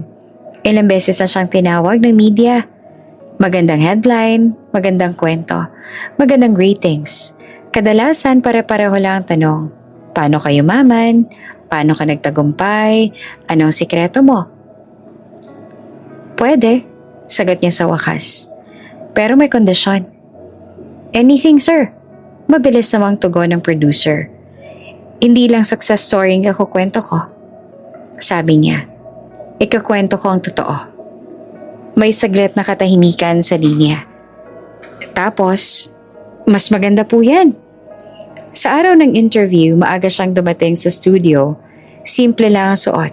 Maayos pero hindi pang entablado. Hindi siya nagdala ng entourage. Isang assistant lang at isang maliit na bag. Sa loob ng dressing room, binuksan niya ang bag. Isa-isang inilabas ang laman. Isang pares ng lumang sapatos. May bakas pa ng tape sa harap. Isang maliit na plastic na may lumang peraso ng tinapay at asin. Matagal ng tuyo. Isang peraso ng sertipiko na may gusot sa gilid. Tahimik siyang napatingin sa mga iyon. Ready na po tayo, sabi ng staff sa labas. Tumayo siya, isinara ang bag at huminga ng malalim. Pag-upo niya sa harap ng kamera, bumati ang host na may ngiting sanay na sanay sa kwento ng tagumpay. Marami pong humahanga sa inyo, panimula ng host. CEO na po kayo ngayon. Ano pong pakiramdam na malayo nang narating ninyo? Ngumiti siya, maayos, kontrolado. Masaya, sagot niya. Pero hindi lang yan ang kwento. Nagkatinginan ng host at ang staff. Galing po kayo sa hirap? Dagdag ng host. Ano po ang pinakamahirap na pinagdaanan ninyo? Saglit siyang natahimik. Hindi dramatiko. Hindi rin pilit. Hindi po yung kawalan ng pera? Sabi niya. Yung pagtrato po sa tatay ko. Nagbago ang ekspresyon ng host. Ipinanganak po akong ulila sa ina. Patuloy niya. Ang nagpalaki sa akin ay ang tatay kong janitor. Dito po mismo, sa paaralang pinanggalingan ko. Hinayaan niyang pumasok ang katahimikan. Habang nag-aaral po ako, siya naglilinis ng CR, ng hagdan, ng sahig. Dagdag niya. At habang ginagawa niya yun, pinagtatawanan ako. Binuksan niya ang bag at inalabas ang lumang sapatos. Ito po, sabi niya. Hawak ang sapatos. Napunit po itong sapatos na to sa flag ceremony. Nilagyan lang ng tape ng tatay ko sa harap ng lahat. May marahang ungol sa studio. Sunod niyang inilabas ang maliit na plastic. Ito po, ang baon ko noon. Sabi niya, tinapay at asin. Kumakain ako sa CR para hindi ako pagtawanan. Tahimik ang host, tahimik ang buong set. Marami pong nagsasabi ngayon na tumulong lang daw sila sa akin. Patuloy niya. Diretso ang tingin sa kamera. Pero ang totoo po, ang padala lang na natanggap namin ay lumang damit at expired na tsokolate. Hindi kami inimbitahan sa reunion. Sinabihan pa kaming pasalamat na lang. May padala pa. Huminga siya ng malalim. Hindi ko naman po sinasabi to para manisi. Dagdag niya. Sinasabi ko po to para itama ang kwento. Tumingin siya sa kamera, parang kausap ang bawat nanonood. Kung may tumutulong man po sa akin, ay isa lang yon. Yon ay ang tatay kong janitor. Siyang gumising ng madaling araw. Siyang pumasok kahit may lagnat. Siyang hindi pumapalakpak sa awarding dahil may hawak pang walis. Hindi niya itinaas ang boses. Hindi niya pinilit ang luha. Pero may nanginginig sa dulo ng bawat salita. Kung nasan man po ako ngayon, pagtatapos niya, hindi yan dahil sa awa. Hindi yan dahil sa padala. Kundi dahil sa dignidad ng isang taong tinuruan akong huwag yumuko kahit nililinis ang sahig. Tahimik ang studio. Pagkatapos ng interview, walang agad na palakpakan. Parang lahat ay humihinga muna. Sa labas ng studio, bumukas ang cellphone niya. Sunod-sunod ang notifications, clips ng interview na kumakalat, comments na dumarami. May umiiyak, may nagpapasalamat, may nagsasabing nakita nila ang sarili nila sa kwento niya. At may iba rin, mga kamag-anak na biglang natahimik. May tumawag, hindi niya sinagot. Pag uwi niya sa bahay, nandun ang tatay niya, nakaupo sa sala, hawak ang remote, kita sa TV ang replay ng interview. Hindi nagsalita ang tatay niya agad. Lumapit siya, umupo sa tabi. Tay, sabi niyang maingat. Kung ayaw niyo po, umiling ang tatay niya. May luha sa mata, pero may ngiti sa labi. Salamat, sabi nito. Hindi dahil protektahan mo ako, kundi dahil sinabi mo ang totoo. Tahimik silang nagkatabi. Sa gabing iyon, hindi nilang kwento ang binago. Binawi niya ang kasaysayan mula sa mga kamay ng gustong magpanggap na bahagi nito. At sa labas, habang patuloy na kumakalat ang interview, unti-unting lumilinaw ang susunod na mangyayari. Hindi na pribado ang katotohanan at may mga taong haharap sa resulta nito. Hindi pa humuhupa ang ingay ng TV interview nang sumabog ang sunod na balita. May imbitasyon para sa isang special school event. Isang public forum na may kasamang alumni recognition. Kasunod ng interview, biglang naglabasan ng mga kwento ng mga dating kaklase, mga guro at mga magulang na nakasaksi doon. Lahat gustong magsalita. Lahat gustong magpatunay. Pumayag siya. Isang beses pa. Sa venue, puno ng upuan. May media, may alumni, may mga estudyante. Sa gilid nandun ang tatay niya. Tahimik, maayos ang suot. Pero halatang payat at maputla. Pinilit nitong umiti nang magkatitigan sila. Tay, okay lang po ba kayo? Tanong niya na mahina. Oo, sagot ng tatay niya na mabilis. Ayos lang ako. Andito lang ako. Sa stage nagsimula ang programa. Isa-isang tinawag ang mga alumni na may kwento. At doon, parang bumukas ang lumang pinto ng alaala ng buong paaralan. Isang dating guro ang tumayo. Naalala ko ang batch na yon, sabi nito. Tahimik, masipag. Ang tatay lagi naman nakikita sa umaga. Sa hagdan, sa CR. Di ko makakalimutan. Sumunod ang isang dating kaklase. Magkasama kami sa classroom. Sabi niya na nanginginig ang boses. May mga nang aasar, may mga tumatawa. Hindi nga kami nagsalita noon eh. Mali kami. Isa pang dating kaklase ang tumayo. Kilala rin sa pang-aasar noon. Mihingi ako ng tawad. Diretsong sabi niya. Ako yung nagsabi ng masasakit. Wala akong maidadahilan. Sa audience, may mga ulo ang imuyo ko. At saka parang tinulak ng pagkakataon. Tumayo ang isa sa mga tita. Gusto ko lang linawin. Sabi nito na pilit na kalmado. Natumulong kami. Hindi pa tapos ang pangungusap. May sumingit na boses mula sa likuran. Talaga? Tanong ng isang babae. Dahil anak niyo po, kaklase ko noon. At nandun kayo sa PTA. Pero hindi niyo malang tinignan ng janitor. May bulungan, may hiyawan. May mga kamera na agad na tumutok. Sumunod ang isa pang alumni. Naalala ko yung reunion na hindi sila inimbita. Sabi niya. Narinig ko yung pasalamat na lang kayo, may padala pa. Isa-isang nabuking ang kasinungalingan. Isa-isang bumagsak ang maskara. Habang tumitindi ang ingay, napalingon siya sa tatay niya. Nakita niya ang hawak nito ang dibdib niya. Mahigpit, pawis na pawis ang noo. Pinipilit nitong huminga ng maayos. Tay, mabilis niyang lapit. Binaba ang mikropono. Ngumiti naman ang tatay niya. Yung pamilyar na ngiting pilit. Okay lang, sabi nito. Pero nanginginig ang boses. Konti lang. Hindi niya na hinintay ang susunod na salita. Biglang bumigay ang tuhod ng tatay niya. Nahimatay ito. Nagkagulo ang venue. May sumigaw, may tumawag ng medic. Siya mismo ang sumalo. Inihiga ang tatay niya sa sahig. Hawak ang kamay na nanginginig at malamig.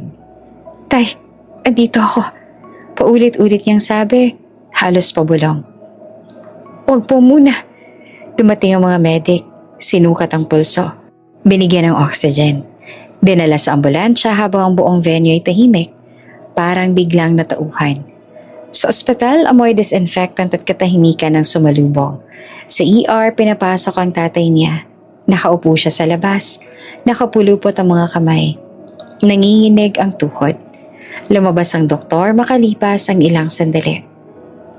May matagal na po siyang iniindang sakit. Sabi nito na maingat. High blood pressure at nagkaroon po ng komplikasyon sa puso. Kailangan po sana ng regular na gamutan. Napapikit siya. Hindi po ba siya umiinom? Umiling ang doktor. Mukhang matagal na pong hindi. Base sa history, inuuna niya po ang iba. Parang may tumama sa dibdib niya. Naalala niya ang lahat. Ang pagpasok ng tatay niya kahit na may lagnat. Ang ubo sa gabi. Pagwawalis kahit nanginginig na ang kamay. At biglang malinaw ang isang katotohanan na matagal niya nang iniiwasan. Hindi uminom ng gamot ang tatay niya dahil ang pera na lahat ginamit para sa pag-aaral niya. Umupo siya sa sahig ng hallway. Hindi niya alam kung iiyak ba siya o sisigaw. Parang may bumalot na katahimikan sa ulo niya. Tay, bulong niya sa sarili. Bakit hindi niya sinabi? Paglipas ng ilang oras, nailipat na ang tatay niya sa kwarto. Nakahiga, payapa, may tubo ng oxygen. Nang magmulat ito ng mata at makita siya, pilit itong ngumiti. Pasensya na, mahinang sabi ng tatay niya. Ayaw katang abalahin. Hinawakan niya ang kamay nito. Magaspang pa rin pero mahina na. Hindi po kayo abala, tay. Sagot niya na basag ang boses. Ako pong may kasalanan. Dapat mas maaga. Umiling ang tatay niya. Hindi, sabi nito. Tama lang ang lahat. Nakita mo ba? Narinig na nila. Pumatak ang luha niya. Hindi po sapat yun kung pakinggan mo ako. Putol ng tatay niya. Mahina pero malinaw. Kung may ipagpapalit man ako, ipagpapalit ko ulit ang gamot ko para sa pag-aaral mo. Dahil ikaw ang pag-asa ko. Napayuho siya. Hindi niya kinaya ang bigat ng mga salitang yon. Sa labas ng ospital, kumalat ang balita. Ang parehong mga tita at tito na nag-angkin ng tulong. Ngayon ay tahimik. May ilan pang nagsubok humingi ng paumanhin. Hindi niya sinagot. Sa social media malinaw ang hatol. Hindi na ito chismis. Hindi na haka-haka. May mga saksi. May mga ebidensya. May katotohanang tumayo sa liwanag. At sa isang ospital na kwarto, tahimik na nagtagpo ang dalawang mundo. Ang mundo ng ingay at ang mundo ng sakripisyo. Hindi pa tapos ang laban, pero sa araw na yon, hindi lang napahiya ang mga nagkunwari. May isang katotohanang sumigaw ng mas malakas kaysa kahit anong mikropono, na ang tagumpay ng anak ay may presyong matagal nang binayaran ng ama. At ngayon, panahon na para siya naman ang magbayad pabalik. Unti-unting bumalik ang lakas ng tatay niya. Hindi agad, hindi madali. Pero araw-araw may maliit na progreso. Isang hinga na mas magaan, isang hakbang na mas matatag, isang ngiting mas buo. Sinunod na nito ang gamutan.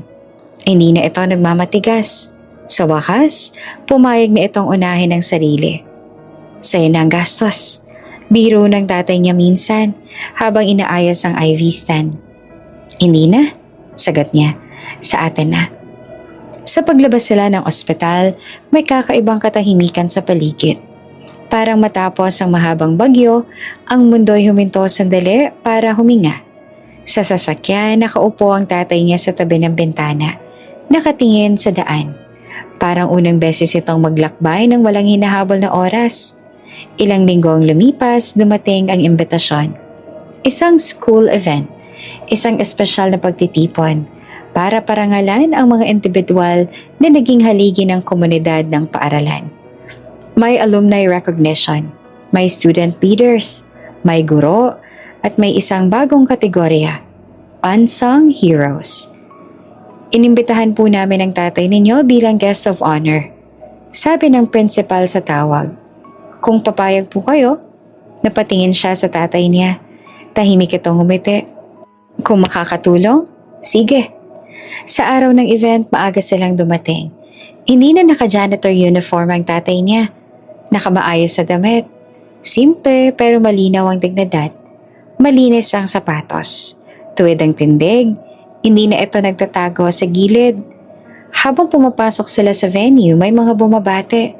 May mga guro na lumalapit. May mga alumni na kumikilala. Hindi dahil CEO ang anak niya, kundi dahil kilala na ang sakripisyo ng ama. Nang tawagin ang pangalan ng tatay niya, tumayo ang buong venue. Palakpakan, mahaba, totoo. Umakyat siya sa stage kasabay ng tatay niya. Inabot ang mikropono. Sandali siyang huminga. Kung hindi dahil sa janitor na to, sabi niya na malinaw ang boses. Wala ako dito. Tahimik ang lahat. Hindi niya ako tinulak sa harap. Hindi niya ako pinagyabang. Tahimik lang siyang naglinis ng sahig. Nagtiis ng sakit. At nagbuhos ng lahat. Pati ng sarili niya para lang makapag-aral ako. Lumapit siya sa tatay niya at niyakap ito. Mahigpit, matagal. Sa yakap na yon, parang bumalik ang lahat. Ang tape sa sapatos, ang tinapay at asin, ang ubo sa gabi, ang lagnat sa hagdan, at sabay-sabay din parang napalaya ang bigat. Hindi lang ako yumaman, dagdag niya. Ibinalik namin ang dignidad ng tatay ko. May mga luha sa audience, may mga palakpakan ulit, may mga nakayukong ulo, hindi sa iya, kundi sa paggalang. Matapos ang programa, umuwi silang magaan ng pakiramdam. Parang mainaisara ng kabanata. Pero hindi pa pala. Kinagabihan, bumalik sila sa ospital para sa follow-up check-up.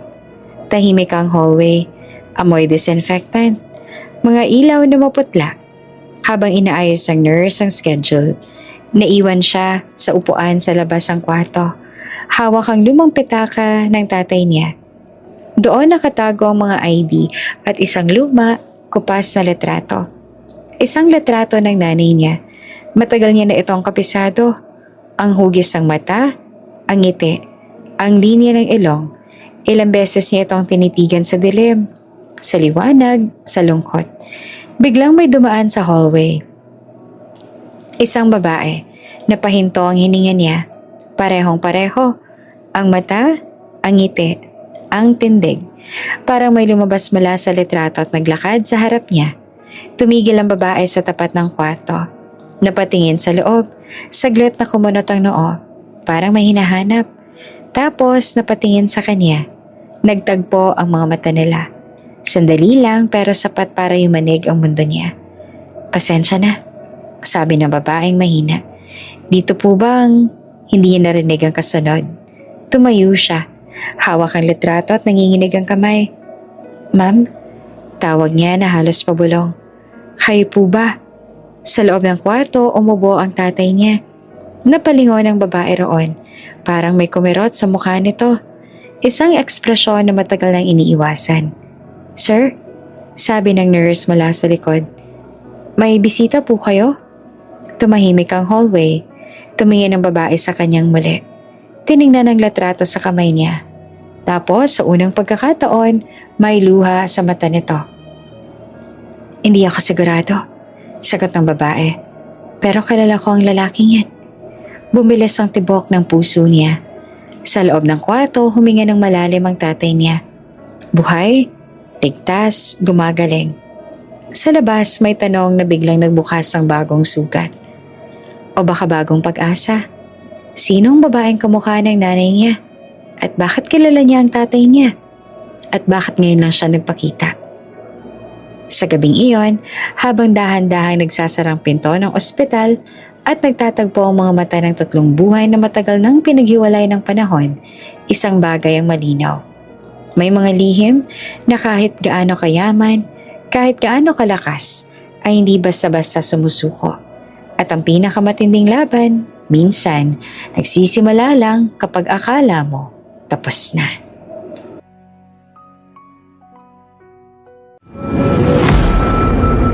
Kung bago ka pa lang sa channel na ito, Ate Jane TV, huwag kalimutang pindutin ang notification bell and subscribe button. Sana po hindi naman malaking abala sa inyo ang pagpindot ng subscribe button dahil ang kapalit po nito ay ang pagsuporta para makapag-produce ng mga libreng stories sa mga channels ni Ate Jane. Maraming salamat!